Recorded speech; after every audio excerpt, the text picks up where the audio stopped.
Aló, Juan Pablo, ¿me escuchan? Sí, doctor, puede escucharlo. ¿Me escuchan? Yo los escucho muy despacio, pero ¿ustedes me escuchan? Sí, se le escucha, Sí se le doctor. escucha, doctor. ¿No me escuchan? Sí se le Sí se escucha, Sí se doctor. escucha. Yo Sí escucho se medio escucha. despacio, pero si ustedes me escuchan, no hay problema, no hay problema. Podemos empezar. Yes. Podemos empezar. Buenas Sí, doctor, tardes a empiece. todos. Vamos a continuar hoy día con nuestra segunda clase de nuestro capítulo de bacteriología general, esperando que todos me escuchen, todos se conecten, por favor.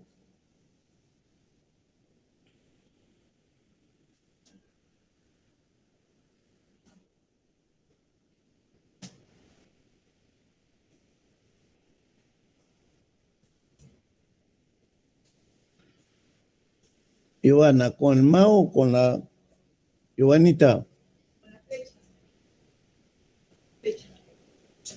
¿Cuánto? ¿Y acá? Abajo. Acá.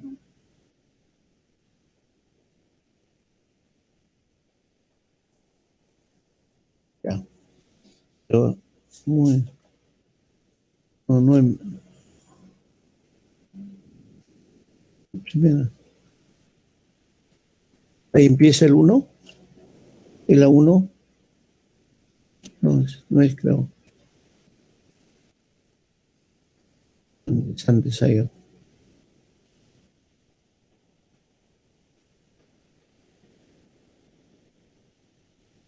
¿Es la primera?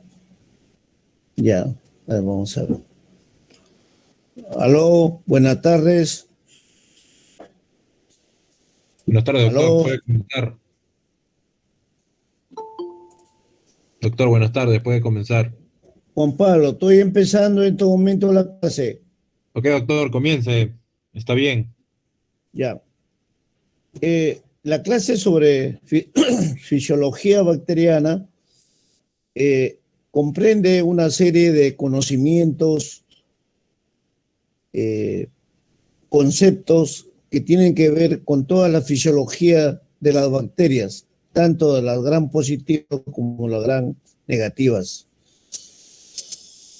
incluyendo dentro de ellas los requerimientos que las bacterias necesitan para llevar a cabo su reproducción fisiológica, sus variaciones fisiológicas y sobre todo sus capacidades para poder adquirir su patogenia, su virulencia, entre otras características de estas, especialmente de las patógenas.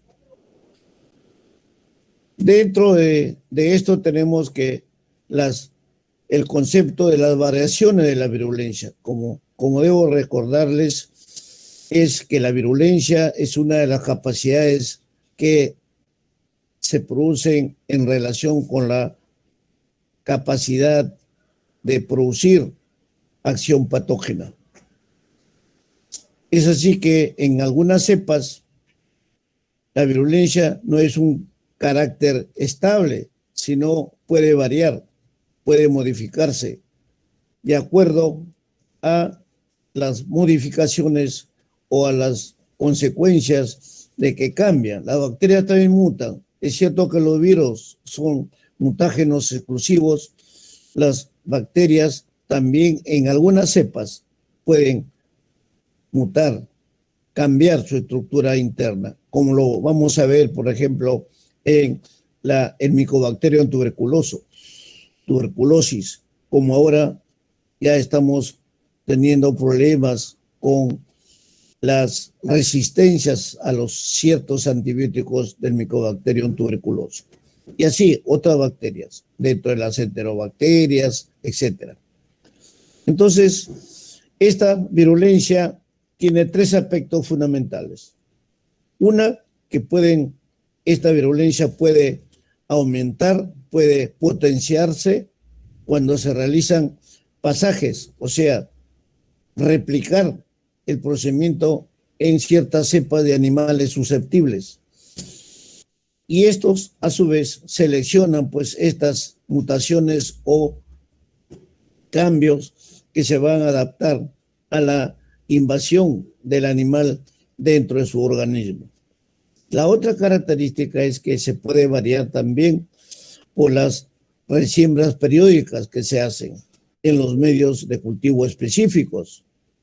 Ello nos va a favorecer realizar la selección de estos mutantes que mejor se van adaptando al medio donde se va a desarrollar, o en otros casos que disminuye la virulencia. Este es el caso de las vacunas, que son sistemas moleculares que van a prevalecer en ciertos espacios del huésped y de la bacteria en sí.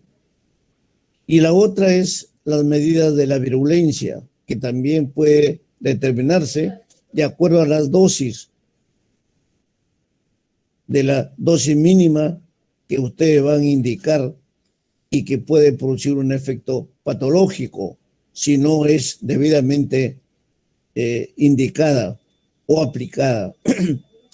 En la inoculación que se hace a ciertos lotes de animales sensibles, susceptibles, y que corresponden a una cepa común, o sea, de una misma especie, se establece la dosis mínima letal, que produce la muerte a un 50%. Es lo que se llama ustedes en la clínica, en la aplicación ya práctica de estos conceptos, lo que se denomina la DL50, que es la dosis letal para los animales susceptibles y que por lo tanto puede evaluarse a la especie humana.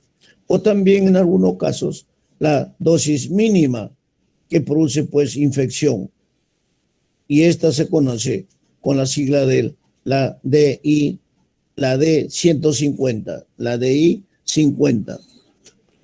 Entonces, estos conceptos van a producirse de acuerdo a los fundamentos de esta variabilidad de la virulencia. ¿Aló? Entonces, en función de esto, tenemos el concepto de los microorganismos patógenos y los llamados microorganismos oportunistas.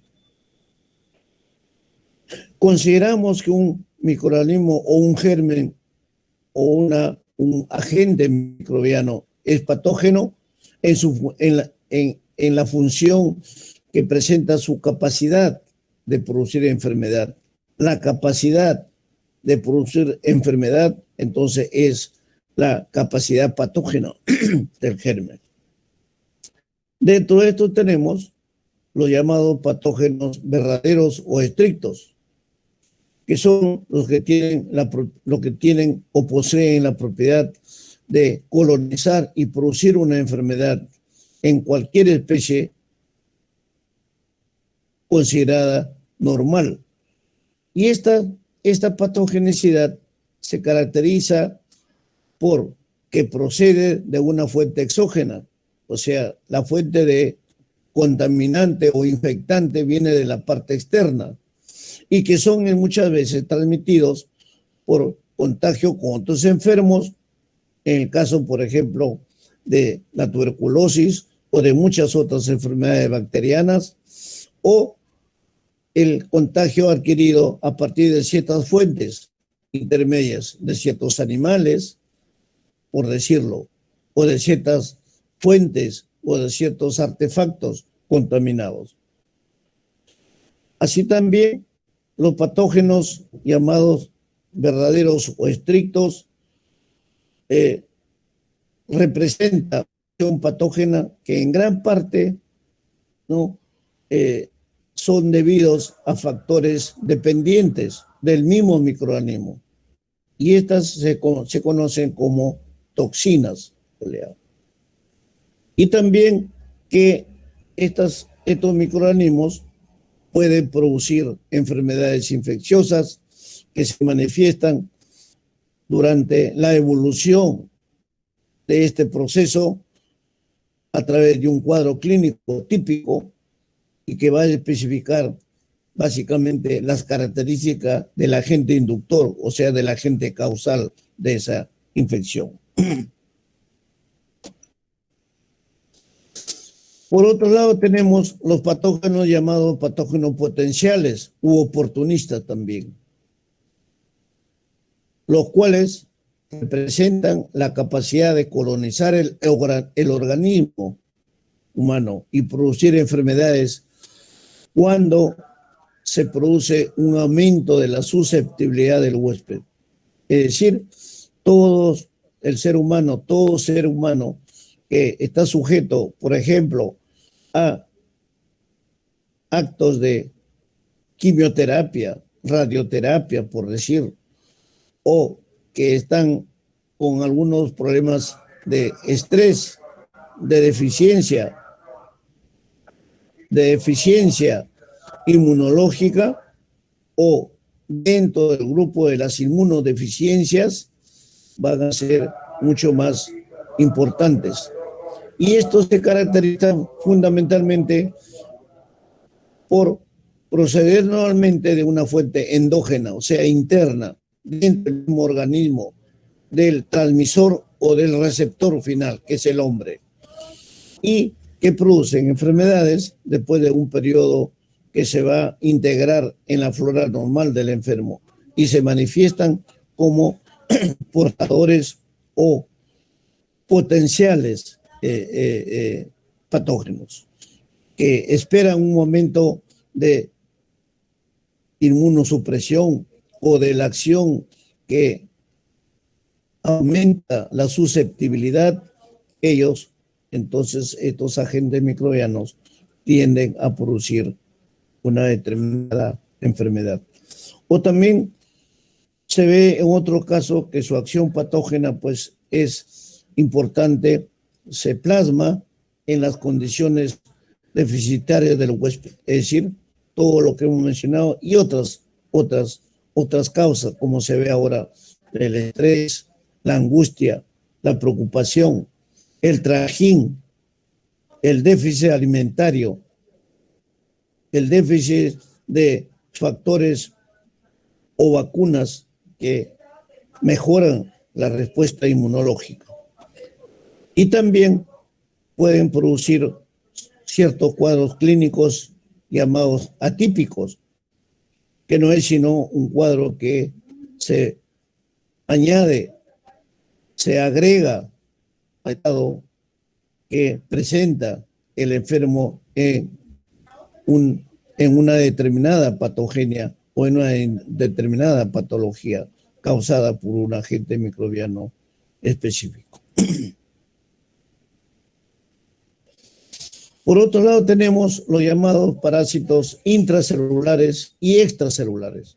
Su nombre lo está diciendo. Intracelulares, aquellos que funcionan, que se localizan dentro del organismo en diferentes órganos, o los que están fuera del organismo, los extracelulares, fuera de la célula huésped.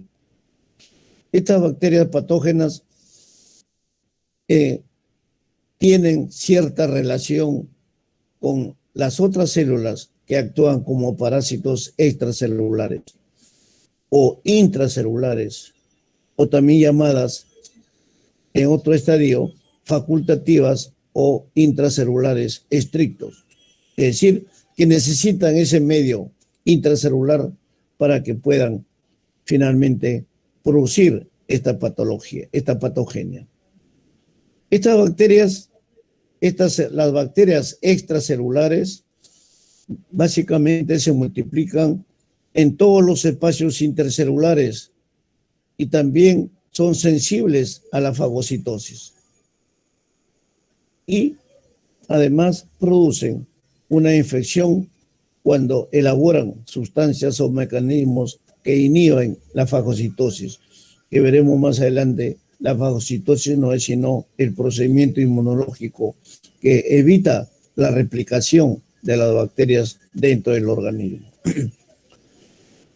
Las bacterias también llamadas intracelulares, facultativas, se reproducen pues en los espacios intercelulares y se enfrentan, si se produce la fagocitosis, les permite presentar mecanismos que interfieren en los diferentes procesos de la digestión celular y pueden permanecer pues viables en esta forma en el interior del fagocito, o sea, los fagocitos bacterianos tolerantes, permanentes. Y por el otro lado, las bacterias intracelulares obligadas son aquellas que solamente pueden multiplicarse en el interior de la célula. Es decir, no pueden adquirir o no adquieren ninguna característica patógena fuera del espacio celular.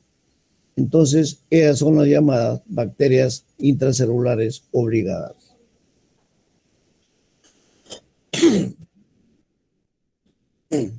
Un procedimiento que nos permite estudiar en forma adecuada a los diferentes microorganismos, no solamente las bacterias, sino todos los otros agentes microbianos que existen en nuestro entorno, en la vida, y que se hace siempre importante, necesario, para poder establecer finalmente las características y las condiciones que tienen estos microorganismos en sus diferentes formas o en sus condiciones de poder replicarse, de poder multiplicarse, y que se demuestran con múltiples pruebas en el laboratorio que van a permitir identificarlas, observarlas, realizar los estudios alrededor de sus diferentes estructuras. Una de las formas más específicas es el cultivo de las diferentes bacterias, que nos va a permitir ver las características estructurales, morfológicas, tanto internas como externas de estas bacterias, así como también de ciertos hongos, levaduras, etc. Todos estos medios de cultivo van a variar según su composición. Eso lo ampliaremos en nuestras tareas de práctica. Y esta composición química, bioquímica, será de uno de los componentes nutricionales y de otros factores fisiológicos con características físicas y químicas y que le van a permitir a estos microorganismos, luego de ser sembrados, de ser inoculados en diferentes medios de cultivo, para determinar y requerir sus elementos nutricionales que esto necesita para su multiplicación, replicación. En función de estas características, estos medios de cultivo pueden pues determinar que en diferentes casos de unos o de otros tipos de bacterias puedan existir en sus formas aeróbicas, anaeróbicas, microaerófilas, etc. Este hecho, esta característica nos va a proporcionar una gran información que va a ser posible que señalemos en forma selectiva los diferentes microorganismos y que puedan desarrollarse en estos medios de cultivo. Y así veremos que vamos a tener pues microorganismos que requieren ciertos ingredientes en los medios de cultivo, otros serán más exigentes y otros mucho más exigentes, de acuerdo a sus requerimientos fisiológicos, metabólicos de estas bacterias. Por lo tanto, pues, es necesario que se utilicen los medios de cultivo, o sea, estos sustratos o medios de cultivo, para que se pueda hacer, primero, la separación y el aislamiento de estas distintas especies microbianas. que se presentan en una muestra biológica, llámense orina, secreción fecal, exudados, secreciones de la piel, extracciones fisiopatológicas y toda una serie de elementos que constituyen los elementos biológicos para poder aislar estos gérmenes. También nos permite, de acuerdo al estudio que se está realizando, nos permite identificar a los diferentes microorganismos bacterianos y que determinan finalmente cuál de ellos es el más patógeno cuando se presentan más de 2 estructuras bacterianas en un fluido biológico o una muestra biológica.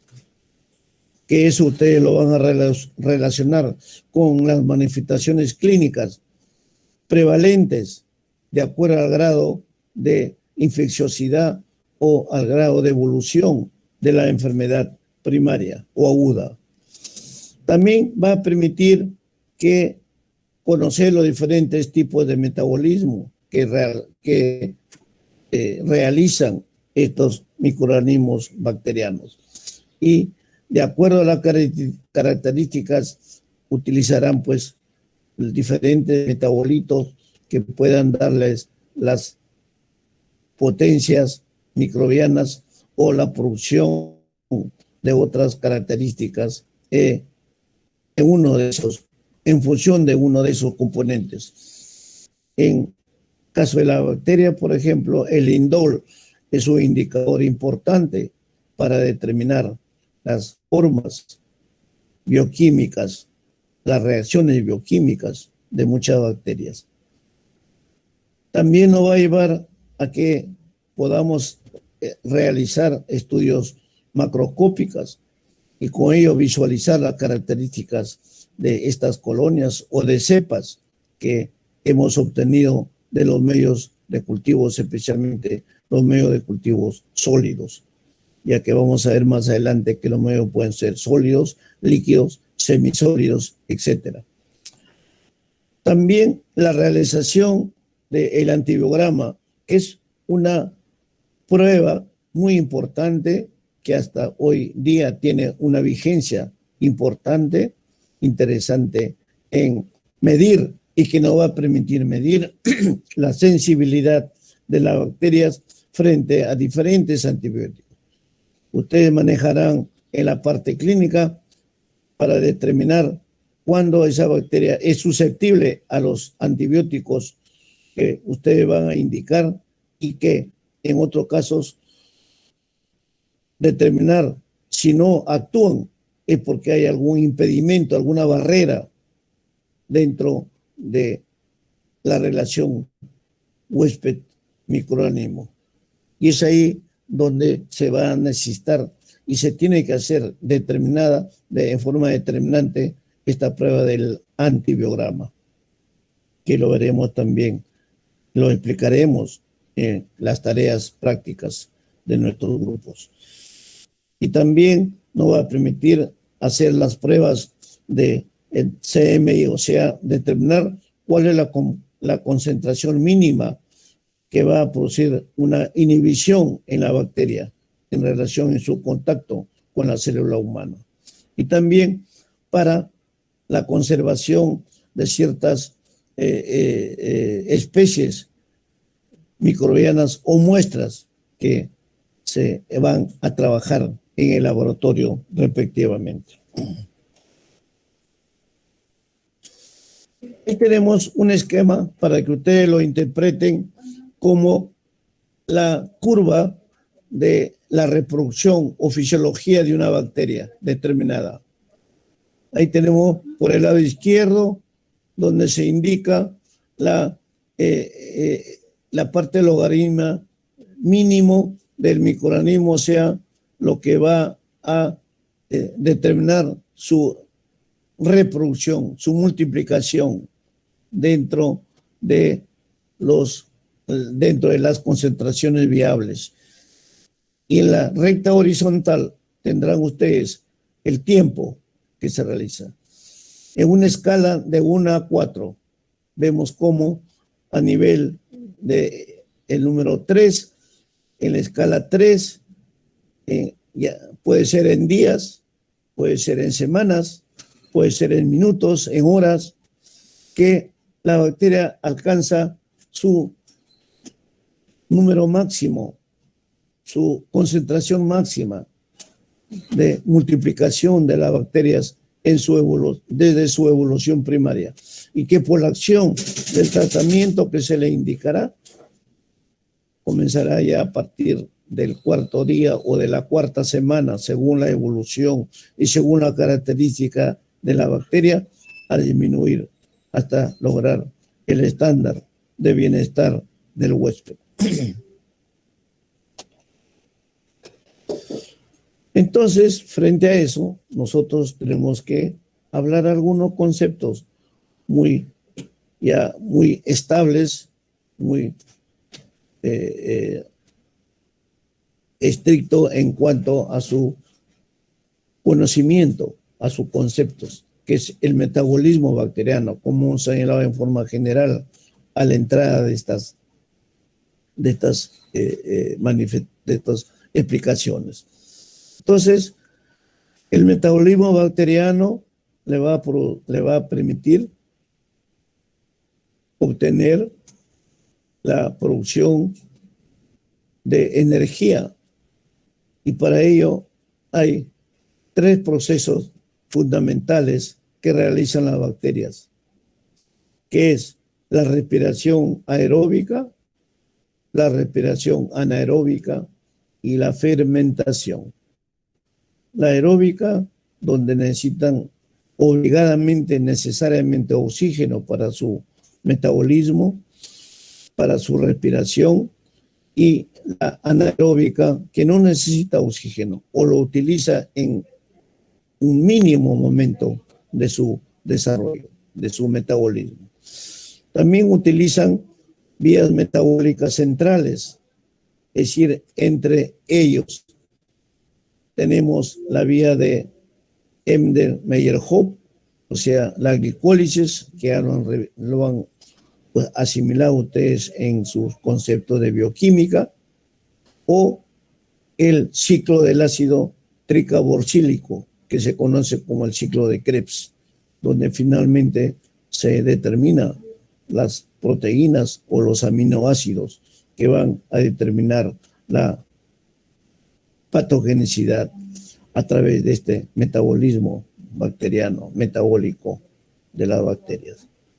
Estos procesos también tienen una diferencia entre sí, y que solamente a nivel de la molécula o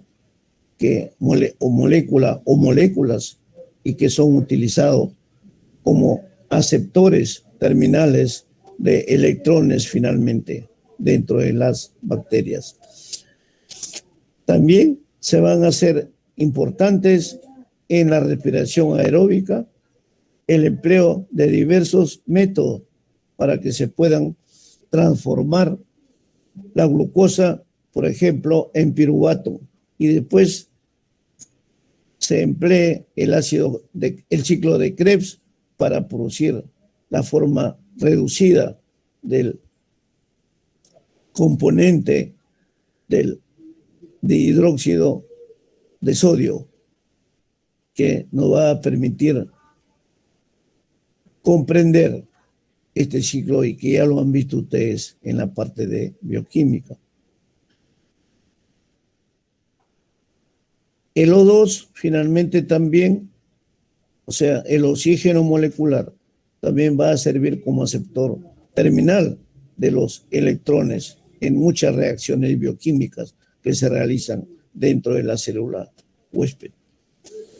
Y el adenosín fosfato también se va a caracterizar porque va a ser transformado a través del ciclo de Krebs, a través de diferentes reacciones bioquímicas, en adenosín trifosfato, y que va a ser el elemento fundamental para superar las características de multiplicación, de reproducción de las bacterias.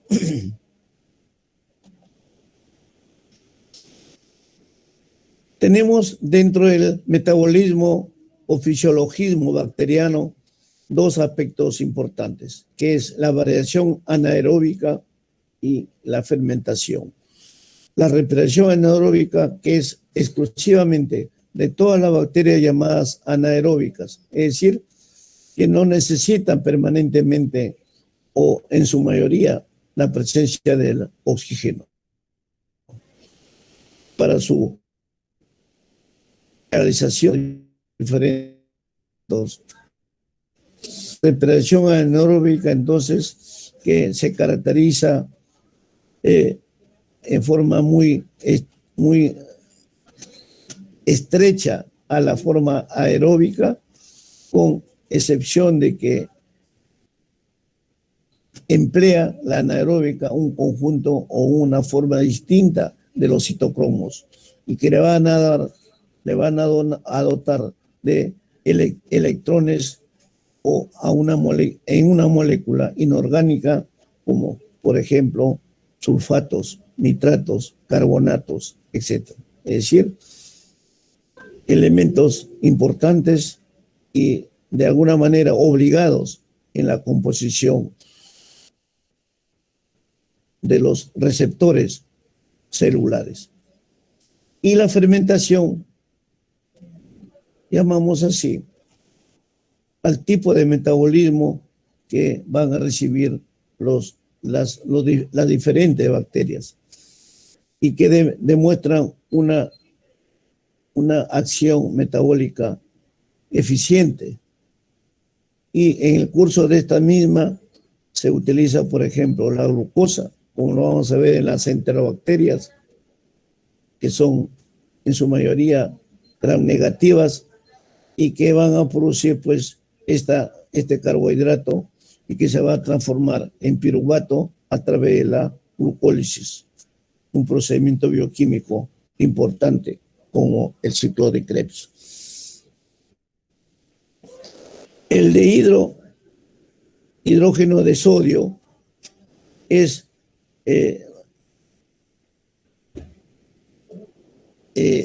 tomado como un elemento que se recicla, se transforma a NAD y se transforma finalmente en piruvato, que va a determinar los diferentes ácidos orgánicos. Dentro de ellos, por ejemplo, los lactatos. Y el ácido orgánico que va a utilizarse como gran aceptor terminal de estos electrones, y que una de estas variantes se observa en las funciones bioquímicas como el ciclo de Krebs, ciclo de las pentosas, etc. Los requerimientos entonces para todo este proceso fisiológico, metabólico, para que finalmente la bacteria alcance su desarrollo y su multiplicación y con ello sus características patogénicas, virulentas, invasivas, tenemos que estos requerimientos deben ser en forma casi total en todas las bacterias que van a relacionarse con alguna forma patogénica, especialmente con cierto grado de temperatura adecuadas, que varían entre 35 y 37 grados centígrados, que viene a ser algo de base en la temperatura corporal del ser humano, para que de esa manera puedan tener un factor de estabilidad y que puedan llevar a cabo sus reacciones metabólicas. Las diferentes variaciones que se presentan en los requerimientos de O2 o de oxígeno molecular. Tenemos que las bacterias se clasifican en aeróbicas, como he dicho, obligadamente necesitan oxígeno, las anaeróbicas que no lo necesitan mayormente, o las microaerófilas o microaerofílicas, que necesitan este requerimiento en cierto momento de su desarrollo, de su multiplicación, de sus reacciones metabólicas. Muchas de estas bacterias también son aerobias o aeróbicas y especialmente van a desarrollarse en presencia de oxígeno.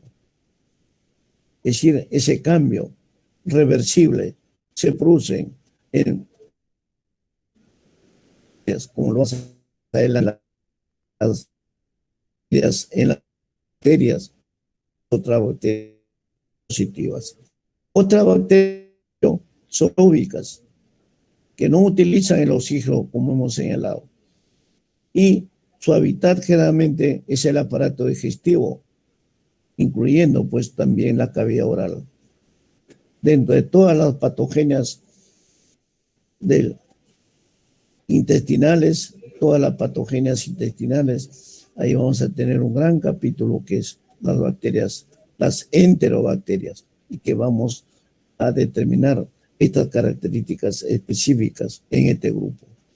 Y finalmente, las bacterias llamadas microaerofílicas o microaerófilas generalmente son las que requieren una concentración muy pequeña de su requerimiento parcial de oxígeno y necesitan nitrógeno como fuente de su multiplicación, como fuente de nitrógeno para su crecimiento, su desarrollo.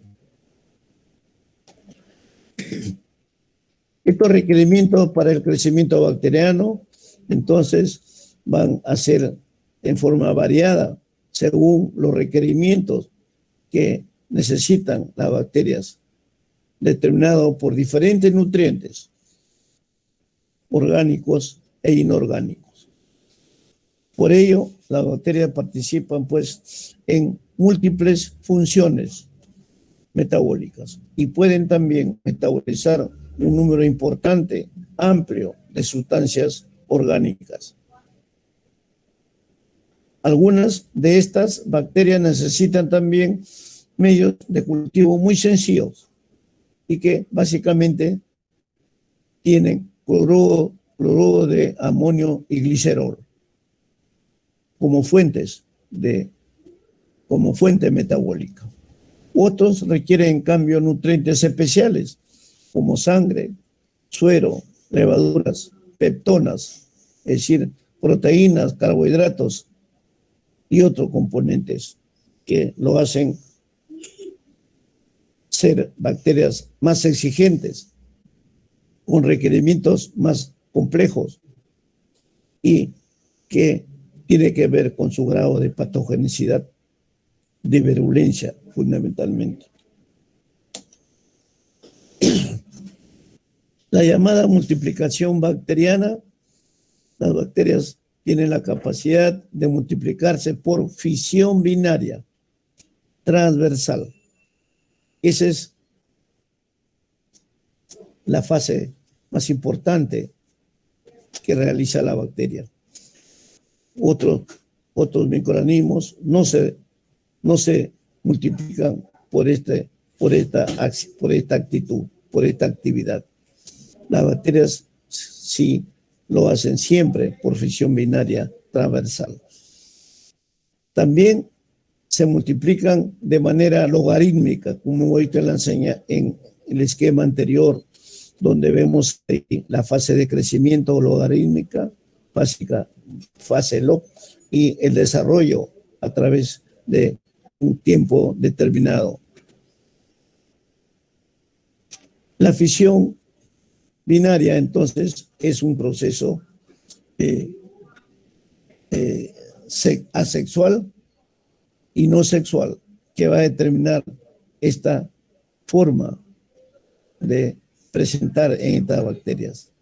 También se observa, se comprueba que hay un mecanismo a nivel genético, es decir, se realiza un intercambio genético que va a darnos una forma, va a presentarnos una forma sexual en forma de conjugación y que incluyen las fases como meiosis, la meiosis, que lo han visto ustedes en las formas de variación celular, la mitosis, en este caso la meiosis, que va a formar pues los llamados huevos o cigotos o gametos y que no necesariamente constituye un método de reproducción de las bacterias, sino más bien de división o de multiplicación específica.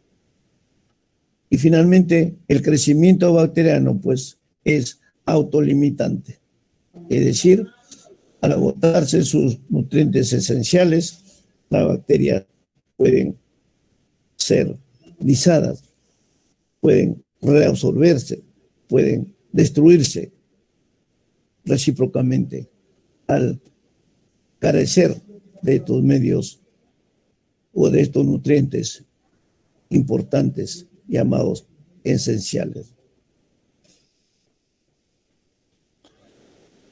El metabolismo, entonces, acá es un cuadrito para que ustedes lo revisen y que nos habla de conceptos muy generales y específicos de todo lo que es el metabolismo bacteriano, no solamente como conjunto de reacciones químicas, bioquímicas y que se realizan dentro de las células vivas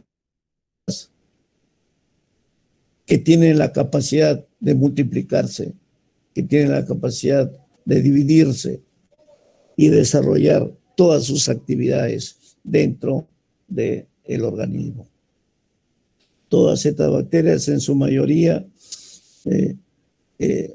necesitan, como hemos visto, sustancias orgánicas, nutrientes, de una u otra forma señalados para su metabolismo y que se van a distinguir básicamente en etapas donde se necesitan, en primer lugar, que se hidrolicen, luego van a producir una gran cantidad de energía, la cual se va a almacenar en forma de ATP, y como sabemos, la de trifosfato, que no es sino la forma que las bacterias van a ser utilizadas finalmente al final de todo proceso metabólico, ya sea degradativo o catabólico.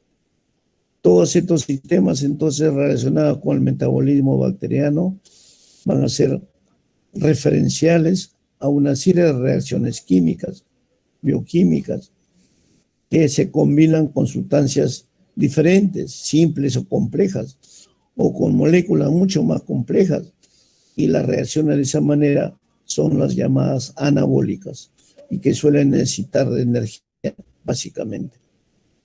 El catabolismo ya es otra forma de reacciones químicas que nos van a permitir conocer la degradación de estas moléculas mucho más complejas y que van a producir las reacciones catabólicas formalmente y que van a ser finalmente llamadas a liberar esta energía que va a ser utilizada en los procesos bioquímicos, en los procesos de multiplicación, de virulencia de estas bacterias. Todas estas energías, producto de este proceso metabólico, todas estas reacciones catabólicas, metabólicas que se van a producir, son finalmente tomadas y almacenadas en forma de ATP y así pueden ser utilizadas por las diferentes reacciones químicas que el organismo que lo utiliza como energía básica para su reproducción y su multiplicación.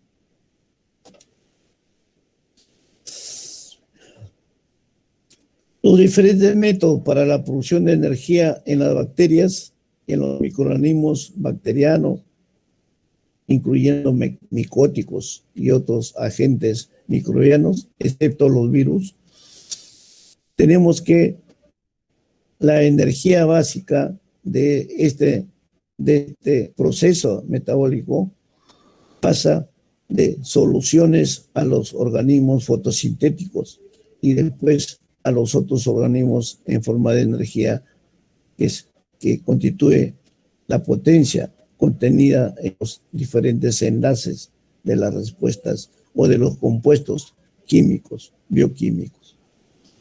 Todos estos organismos van a producir energía a partir de moléculas orgánicas y que van a ser utilizados como controlados también en diferentes reacciones, no solamente en una sola reacción, sino en múltiples reacciones. Hay un término que se emplea mucho, seguramente ustedes lo han tocado en bioquímica, que se denomina la ruta bioquímica. ¿Qué cosa es la ruta bioquímica?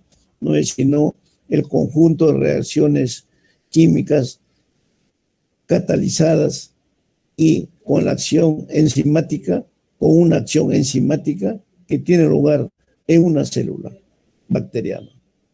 Todas estas reacciones tienen lugar en una ruta bioquímica, están catalizadas generalmente por una enzima específica, bacterio específica. Se denomina catalizador.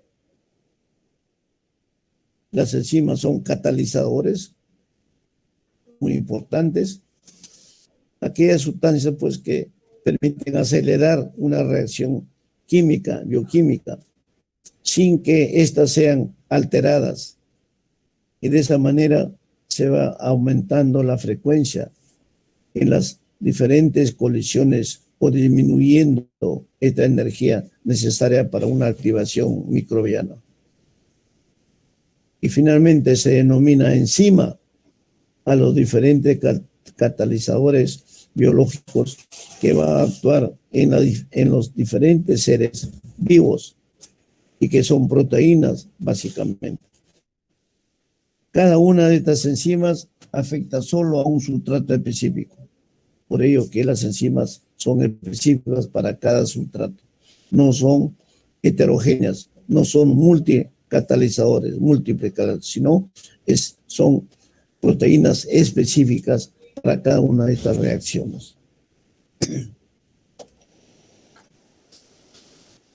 La otra parte que es el catabolismo de los hidratos de carbono, que es uno de los requerimientos más importantes del desarrollo bacteriano.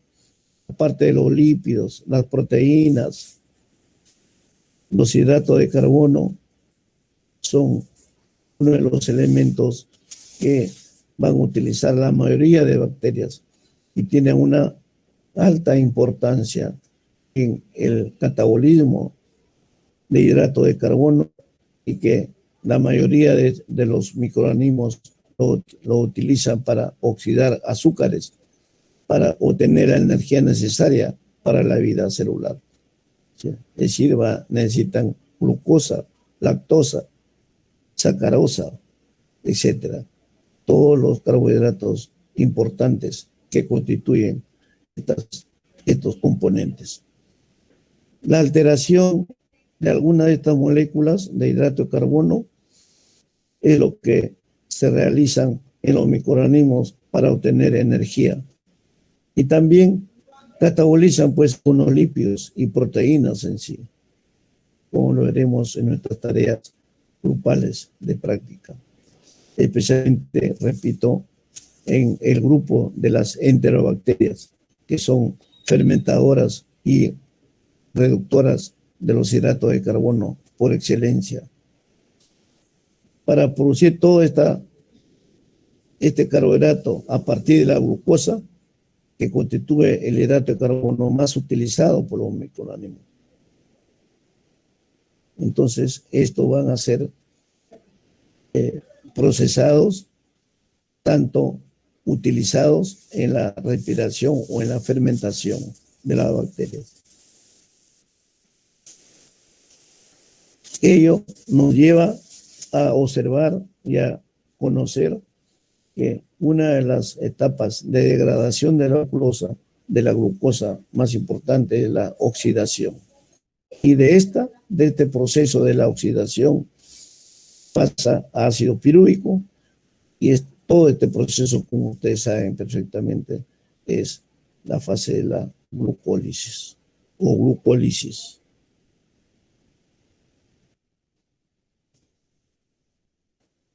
Acá solamente para completar los factores X y los factores Y en toda bacteria, que lo vamos a detallar mucho más adelante con mucha mayor especificidad para ver los factores X o factores B o factores Y, etcétera, para determinar básicamente las características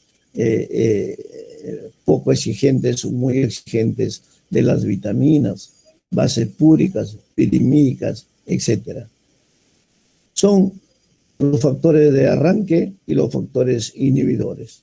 Dentro de los factores de arranque van a existir sustancias que nos van a permitir, pues, que van a permitir a las bacterias que se están realizando el estudio correspondiente a conocer su fase de latencia o comenzar su fase de crecimiento en la fase exponencial, básicamente en el desarrollo de la multiplicación de una bacteria.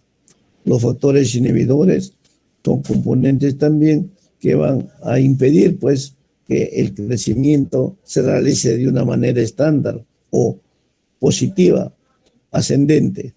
Es decir, va a haber un bloqueo de estos procesos metabólicos como consecuencia de la presencia de estos inhibidores que le van a dar todo un sentido de tensión a las diferentes reacciones bioquímicas que van a presentar las bacterias, especialmente las gram negativas. Eso lo vamos a ver también de una forma muy específica y muy concreta en las enterobacterias. Es por eso que se tiene inhibidores para bacterias, inhibidores para virus, inhibidores para hongos, etc. Por ejemplo, en los cultivos celulares para el aislamiento de virus se emplean muchos inhibidores o antibióticos en sus medios con la finalidad de evitar el crecimiento de bacterias y solamente permitan el crecimiento específico de los virus. Y de esa manera se podrá hacer los estudios específicos, individuales, puros, lo que se llama en microbiología.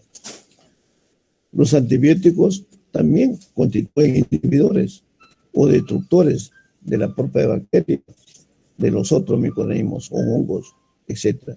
No virus, porque los virus tienen otras sustancias viricidas que corresponden a otras características. También hay algunos colorantes llamados inhibidores, como por ejemplo el azul de metileno, la eosina, que son importantes inhibidores y que impiden muchas veces el crecimiento de las bacterias gram positivas y solamente permiten el crecimiento de las bacterias gram negativas, o de cocos, o de bacilos, o de cocobacilos.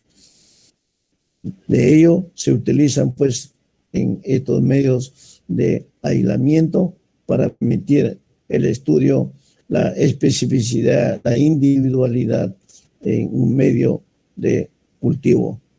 De esto tenemos los medios de cultivo Levin, el medio de McConkey, azul de metileno, eosina, fucsina, etc. Todas estas sustancias inhibidores son hasta este momento todavía muy útiles para que nos permitan no solo identificar y tipificar a través de diferentes reacciones bioquímicas de la bacteria, sino también a saber su grado de patogenicidad, su grado de virulencia, su grado de invasividad, inclusive su grado de toxicidad. Los requerimientos energéticos o los requerimientos no energéticos de los microorganismos comprende pues a una serie de compuestos bioquímicos que todos los microorganismos utilizan o requieren para que sus formas puedan ser viables de identificar, de clasificar. Entonces, los requerimientos básicos para estos microorganismos son fuentes de azufre, son fuentes de fósforo, fuentes metálicos, es decir, no necesariamente energéticos, carbohidratos, lípidos, etcétera, sino estas fuentes que son los llamados no energéticos. Los iones metálicos, que también son muy importantes, sodio, potasio, magnesio, hierro, etcétera. Y los factores de crecimiento llamados, que algunas bacterias son capaces de crecer sobre estos medios o en otro caso no desarrollan ese crecimiento a merced de estos factores. Y con ello pues tienen sus propias características de adquirir sus componentes no energéticos o que no necesitan estos y solamente pueden desarrollarse utilizando factores de degradación, de factores de metabolismo energético, básicamente. Carbohidratos, lípidos, enzimas, etc. Estos requerimientos entonces pues son nutrientes en sí, son los nutrientes, los diferentes nutrientes que existen en el medio y que permiten preparar los diferentes medios de cultivo, simples, complejos, específicos, selectivos, inhibidores, etcétera, etcétera, para que permitan el crecimiento óptimo de las bacterias a partir de diferentes fuentes de energía que se pueden obtener en los diferentes medios de cultivo. Estas fuentes de energía constituyen pues un medio importante para el cultivo bacteriano y son las fuentes de carbono. Carbono es fundamental para el crecimiento de las bacterias por sus fuentes de carbono que necesitan obligadamente para su metabolismo energético y especialmente de las bacterias que necesitan este componente bioquímico. Algunos otros microorganismos pueden desarrollarse de otras maneras, llevar a cabo su multiplicación, su reproducción, dependiendo de los requerimientos que necesitan cada una de ellas. Y también necesitan ciertas especies, como por ejemplo las pseudomonas, que lo veremos en su momento, y que pueden utilizar otras fuentes de energía en un número mucho más aumentado de componentes hidrocarbonados diferentes que le permitan adquirir ese potencial bioquímico metabólico. Es decir, que todas las bacterias, según el tipo de carbohidrato que utilicen, serán útiles para su identificación bioquímica y consiguiente clasificación taxonómica, que es el método con que se trabaja hoy en día para ir clasificando, para ir localizando cepas nuevas de diferentes microorganismos bacterianos. La fuente de nitrógeno es otra fuente importante. Si bien es cierto, no es una fuente muy energética que utiliza pues las bacterias para su metabolismo en sí y que le va a permitir finalmente convertirse en la energía suficiente para potenciar su capacidad invasiva dentro de la célula huésped. Todo ello va a querer va a requerir la forma de proteínas, péptidos o aminoácidos, básicamente. Todo esto se presentan pues como proteínas completas, por ejemplo la gelatina, para determinar su actividad proteolítica a través de la enzima, la gelatinasa, y así una serie de actitudes o actividades metabólicas que van a utilizarse de la forma más simple a la forma más compleja de estas bacterias. También frecuentemente se va a utilizar a peptonas como fuentes importantes nitrogenadas que van a corresponder a los péptidos o polipéptidos, de acuerdo a los requerimientos en la complejidad de las diferentes bacterias que van a ser utilizadas en los procesos de aislamiento, de identificación y en determinar su grado de patogenicidad de estas bacterias. Acá tienen ustedes un cuadrito, ¿no?, donde en el lado izquierdo tienen el tipo de bacterias, las aeróbicas, o sea, las estrictas que hemos señalado. También existen las facultativas, las anaerobias estrictas, también hay anaerobias facultativas. Tenemos ahí las facultativas, ¿no?, donde cada uno se señala sus formas de aerobias, anaerobias, su fase de la enzima, el factor enzimático, su factor competitivo en cuanto a utilización de oxígeno y ejemplo de estas bacterias que reúnen estas condiciones. Ahí tenemos, por ejemplo, en el caso de las aerobias, las aerobias estrictas, tenemos a Mycobacterium tuberculosis, Pseudomonas aeruginosa, Bacillus subtilis, etcétera, no el Bacillus anthracis. En las aerobias anaerobias estrictas tenemos a la Clostridium botulinum, el Bacteroides el bacteroides aeroenergético. Tenemos las facultativas, como ejemplo la Escherichia coli, la Shigella dysenteriae. Tenemos como indiferencias, o sea, pueden ser aeróbicas o anaeróbicas, ¿no? Tenemos a los estreptococos, tenemos tanto el Neumoniae como el Piógenes, y finalmente a las microaerófilas, aquellas que están condicionadas en cierto momento a utilizar una baja concentración de oxígeno, pero generalmente en su mayoría no lo necesitan. Como ejemplo tenemos a Campylobacter y Eyune, que están dentro del grupo de Helicobacter pylori, etc.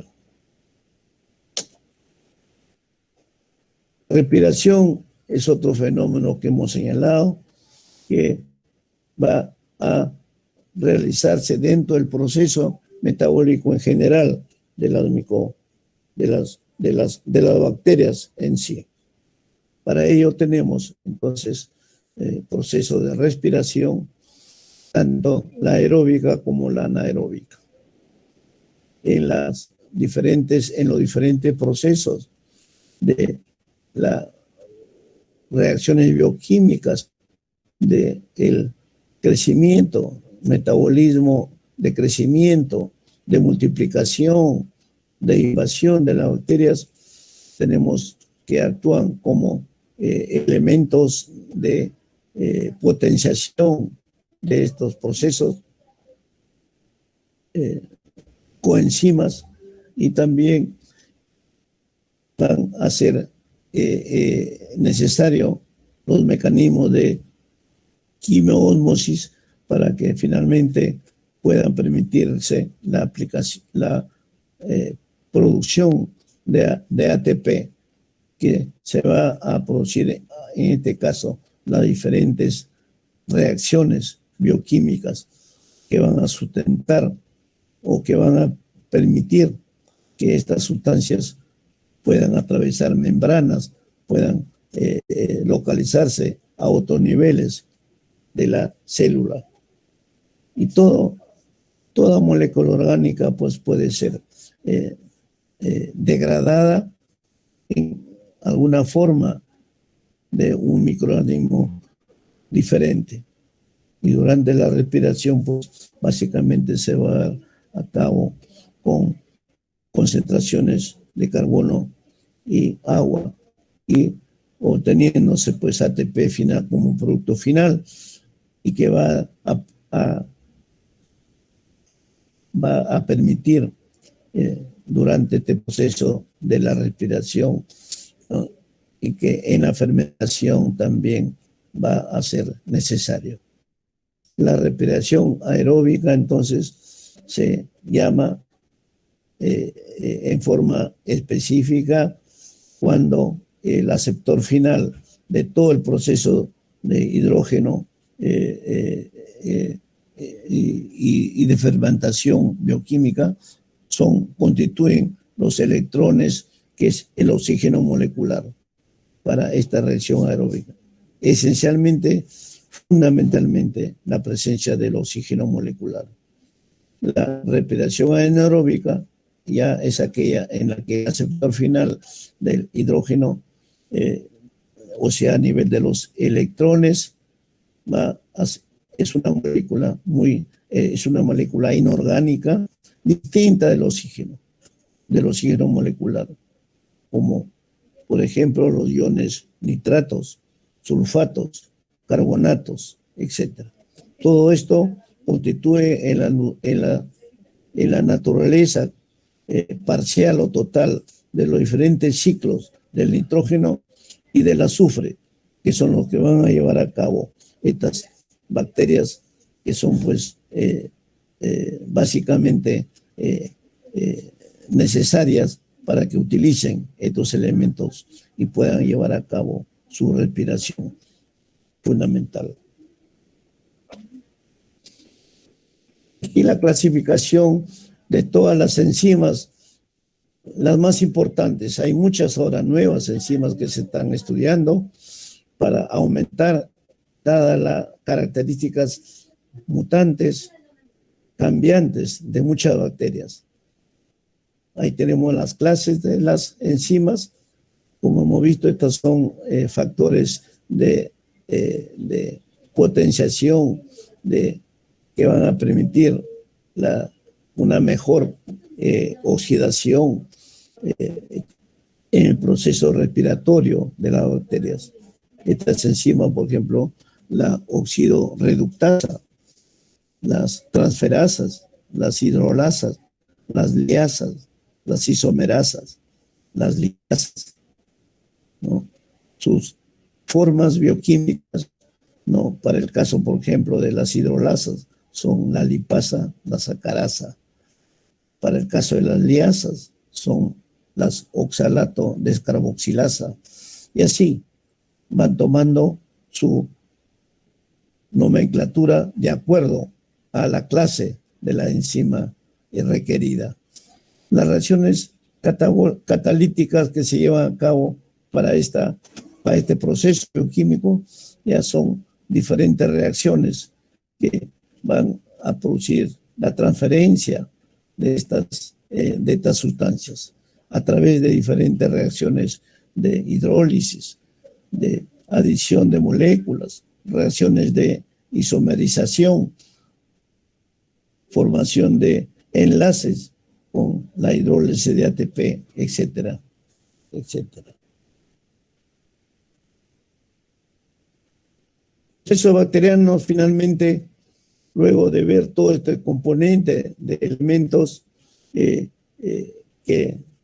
permiten el desarrollo, la multiplicación, la oxidación, la fermentación de las bacterias, van a permitir pues que nos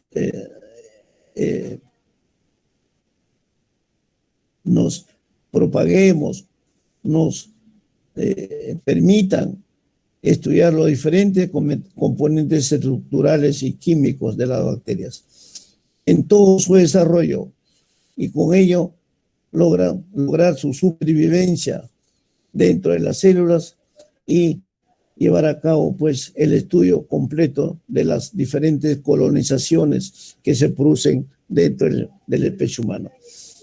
Tenemos el desarrollo celular que hemos mencionado al inicio, donde nos vamos a conceptuar, vamos a adquirir el conocimiento de todo el proceso de crecimiento de las bacterias, cómo se lleva a cabo, cómo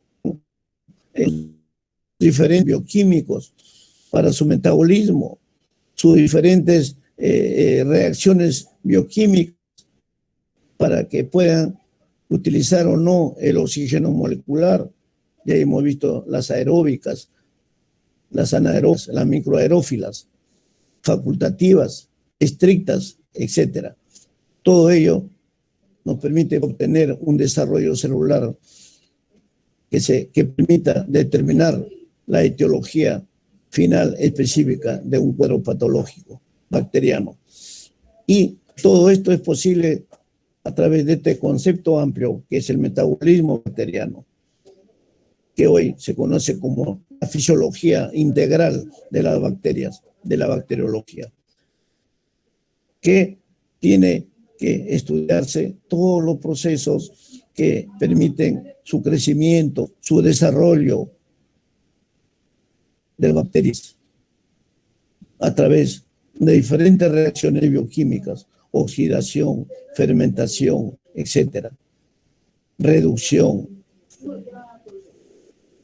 utilizando diferentes componentes que van a permitir que exista una gran diferencia entre las células bacterianas y las células eucarióticas humanas, y que puede resumirse en un cuadro general, básicamente.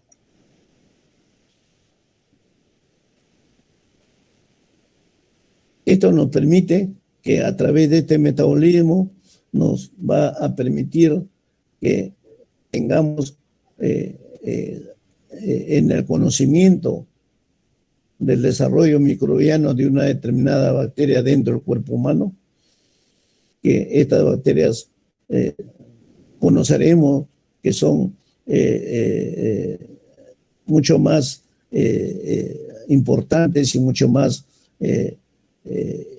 invasivas en las células humanas según dispongan de los elementos energéticos importantes para esas formas de invasión, de localización dentro de las instancias de la bacteria, de las células humanas. Todos estos procedimientos, la organización de estas diferentes células humanas, todos los procesos de biosíntesis que hemos señalado, como las pruebas de la mureína, o sea, la lipopolisacarización, los ácidos teicoicos y todo un conjunto de elementos que se presentan en las bacterias y que le van a permitir pues a ser elementos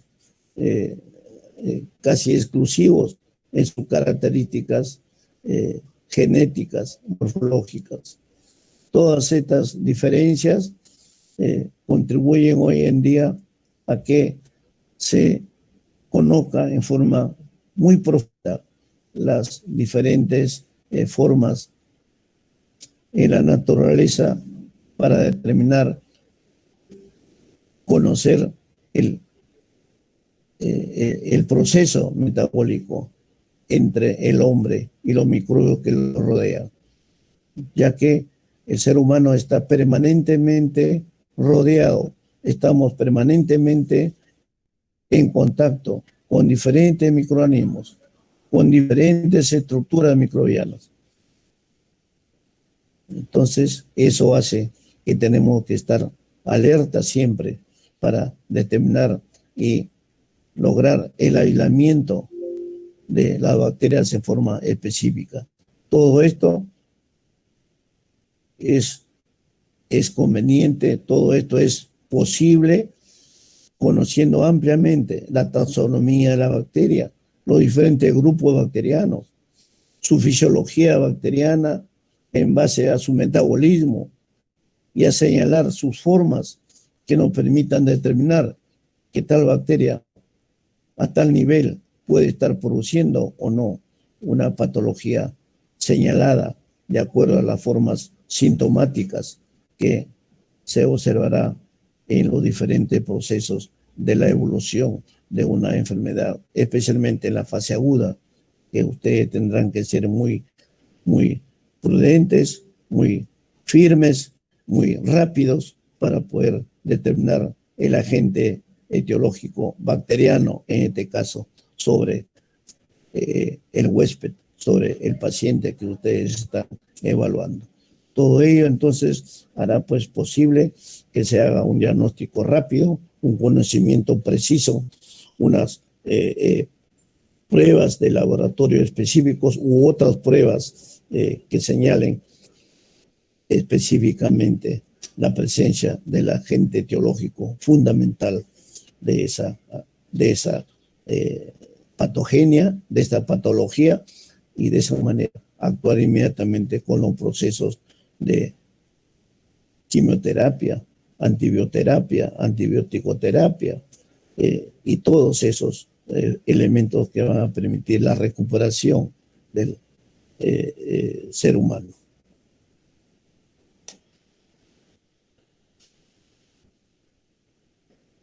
Aquí, para determinarles solamente el crecimiento bacteriano que ya hemos señalado en forma general, y esa curva que lo he señalado en un cuadro anterior, donde está prácticamente las 4 fases que se producen en todo crecimiento bacteriano, en todo desarrollo bacteriano, en toda multiplicación bacteriana, ya sea en fase aeróbica, anaeróbica, etc.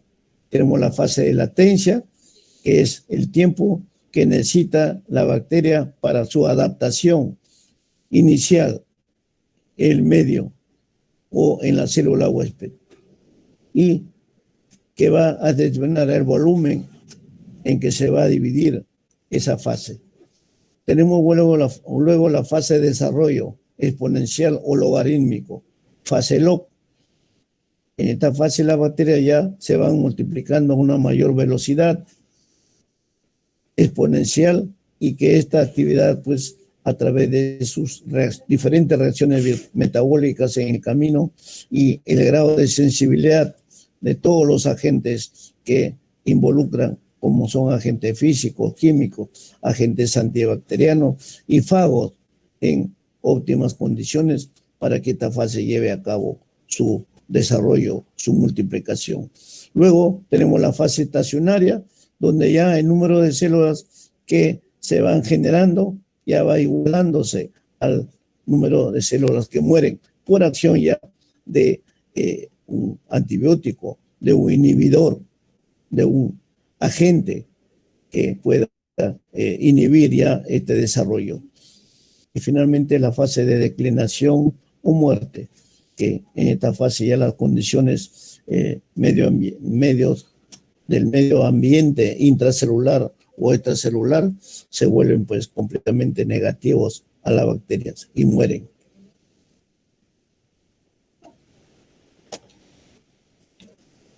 Factores determinantes de la acción patógena hemos señalado que son pues patógeno o patogeneidad, que se puede definir como la capacidad que poseen los diferentes microorganismos para producir una enfermedad. Puede ser una especie microbiana y compararla con las demás especies que rodean a la especie humana. Y la virulencia, que es otra que hemos señalado al inicio, que no indica sino el mayor o menor grado de patogenicidad entre las cepas de una misma especie. esta patogenicidad y su virulencia se interpreta con una sigla que es enfermedad es igual a número de bacterias, se entiende, por su virulencia y o su resistencia en función de este metabolismo específico. Y la virulencia también tiene algunas variaciones de una cepa a otra. No es un carácter estable, sino que puede variar como consecuencia de la aparición de mutaciones, como hemos señalado, de cambios, de modificaciones en su transcurso de su desarrollo. Esto puede aumentarse en el laboratorio en forma experimental, haciendo fases de animales susceptibles o animales de laboratorio, que son los que van a permitirnos hacer el estudio de estas mutaciones o el grado de invasión sobre los diferentes órganos del animal inoculado.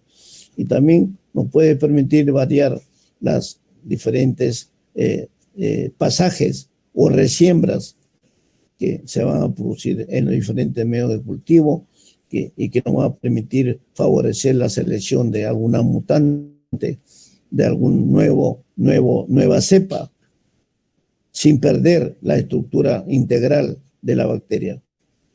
Y es lo que está pasando actualmente con los virus, que no son microorganismos igual que las bacterias, los hongos, pero que también en función de esas variantes, de esas mutantes, se logra ver alguna variante que va a producirse, sin que eso signifique que es otro virus o que es otra bacteria o que es otro hongo.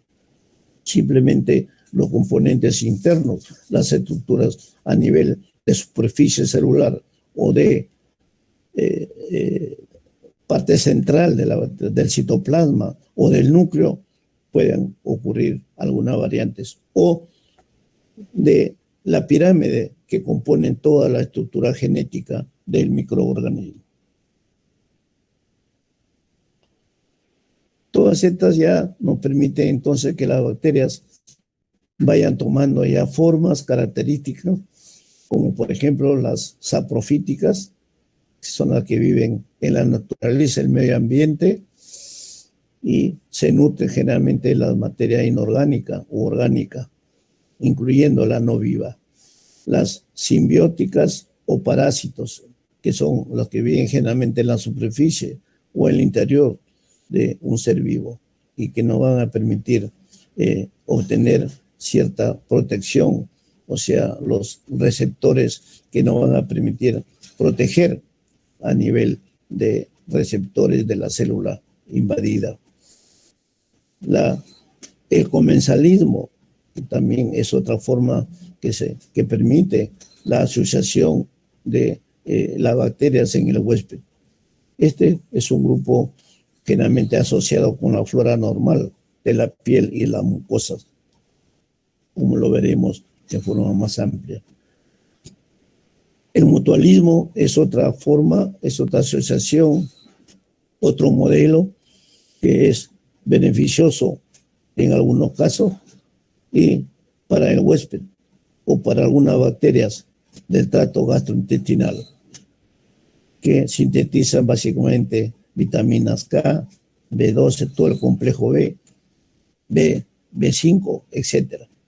Y finalmente el parasitismo, que ya viene a ser la asociación específica entre el huésped y la bacteria y que pone pues en acción todos los mecanismos de defensa, como son una serie de resultados en la aparición de una enfermedad infecciosa, todas las características en la evolución de una enfermedad infecciosa.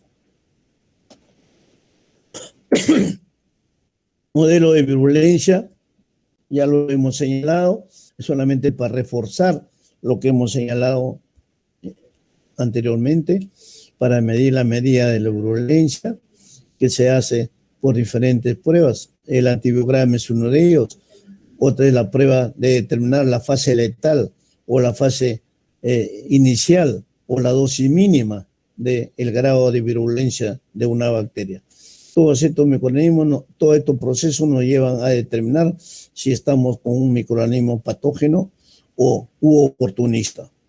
Ahí tenemos entonces finalmente los patógenos verdaderos o estrictos que hemos señalado en función de la necesidad o los requerimientos de sus fuentes nutricionales, de naturaleza orgánica, inorgánica, etcétera. O los patógenos potenciales u oportunistas, que son aquellos que generalmente no muestran una patogenicidad inicial, sino que están a la espera de algunos cuadros del huésped que negativice su inmunidad o esté en una fase de deficiencia inmunológica y puedan entrar y producir ya acciones patógenas. Ya hemos señalado las bacterias intracelulares y extracelulares que tienen que ver con las facultades de estas bacterias dentro del organismo o dentro de la célula huésped o de los receptores celulares de cada especificidad en función de recibir o rechazar las características patógenas de estas bacterias. La infección, el poder patógeno y la virulencia. Tres términos que ustedes tendrán que llevarlo siempre en sus diferentes procesos de evaluación, de investigación, de necesidad importante para evaluar, para examinar cualquier proceso que requiera el estudio de un agente microbiano.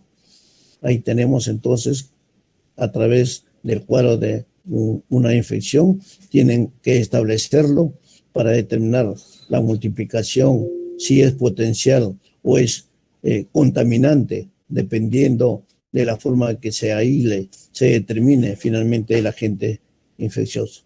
Para esto se necesitan conceptos de lo que es la colonización, o sea, ver cómo está establecida la bacteria a nivel de la piel o mucosas del huésped y cómo se multiplica para tener un potencial suficiente y producir una respuesta inmunológica del huésped. Y dentro de esto tenemos también la infección inaparente, cuando nos da una muestra clínica, una respuesta clínica de que estamos frente a un determinado agente infeccioso. O finalmente, si esto es así, se producirá la enfermedad infecciosa, que ya viene a ser la localización, la fijación del agente etiológico dentro de los espacios de la célula huésped, de la célula humana. Y con ello ya se producirán los signos y los síntomas clínicos específicos de esa determinada enfermedad. Especificidad ya de una enfermedad y los postulados de Koch, que lo vamos a repetir en muchas de nuestras clases posteriores, donde ustedes tienen que todavía, a pesar de todo el tiempo transcurrido y los avances en la ciencia, estos postulados de Koch siguen siendo todavía pilares fundamentales, así como la coloración de Gram, por ejemplo, y muchos otros procesos bacteriológicos que nos van a permitir tener la certeza de que estamos frente a un agente etiológico patógeno. Ahí dentro de ellos nosotros tenemos que demostrar, observar, conocer que el microorganismo probable de una infección debe encontrarse en todos los casos de la enfermedad, en todos los procesos de la enfermedad. Debe también poder aislarse y obtenerse en un cultivo puro a través de las lesiones, ya sea de una lesión abierta, de un tejido o de una secreción orgánica, de un proceso quirúrgico, etcétera, para poder determinar que hay ahí un agente microbiano. También se debe reproducir la enfermedad cuando se inocula a partir de esa muestra, ya sea directa del paciente o de una secreción del paciente, de la persona en un cultivo a un animal de experimentación o susceptible a esos microorganismos, cuya reproducción será determinante para evaluar finalmente el desarrollo de la enfermedad. Y finalmente debe aislarse este mismo microorganismo a partir de lesiones producidas en el animal susceptible, a nivel pulmonar, a nivel renal, hacer las biopsias, las necropsias y determinar que ese microorganismo está localizado a ese nivel.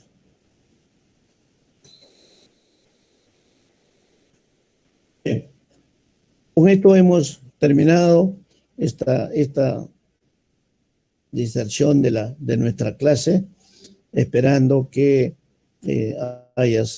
haya un provecho para ustedes, aportándoles estas experiencias, estos trabajos que les permitan a ustedes solidificar sus conocimientos para que tengan la base suficiente en los estudios posteriores de la infectología, de la etiología microbiana, etcétera, etcétera. Bien. ¿Me han escuchado todos bien, por favor? Sí, doctor. Ya. Les agradezco a todos. Creo que ha sido un poquito largo esto, pero contento. Así que tome una pequeña respiración y ya se pone en contacto con su jefe No se de retire, práctica, por favor. su jefe de grupo, para ya ver hoy día el desarrollo de nuestras tareas. Muchas gracias. Buenas tardes.